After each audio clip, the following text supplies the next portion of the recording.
The reason I wear X-Blades is because first and foremost comfort and performance, and I think comfort goes within performance, so if my feet are comfortable I can give myself every chance of performing. I started seeing X-Blades come onto the rugby scene probably in the last 18 months. A couple of up-and-coming players started wearing them. Jamie Elliott at Northampton Saints is wearing them, and he seems to be scoring a lot of tries, so when X-Blades approached me it was a no-brainer. Being a front row forward, I obviously have to scrummage. It's important that the boot performs and can withstand the pressures of scrummaging. So I put long studs in my boots. X-Blades provide me with an 8-studded boot and a 6-studded boot, depending on the ground type.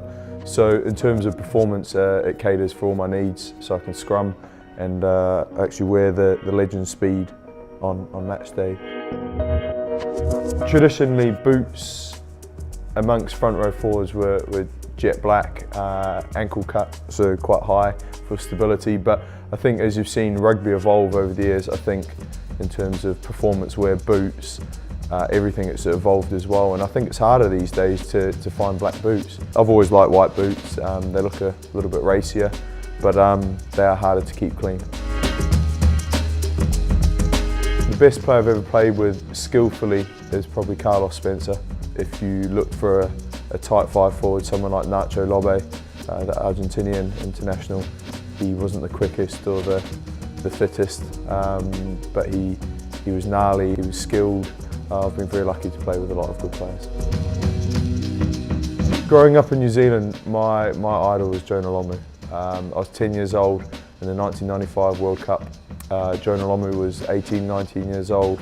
He obviously burst onto the scene, and he was a freak of nature at that time in rugby, and you know, for a 19-stone man to be able to run the 100 metres in sub 11 seconds was amazing. And rugby is a great game for all shapes and sizes, and I found my niche in the front row. My most memorable moment in rugby, that is a very tough question because it's ongoing. I think just the journey so far. I've lost some big finals. I've lost the Heineken Cup final. I've lost the Premiership final. I've had my ups and downs personally. You know, I enjoy what I do. I love what I do.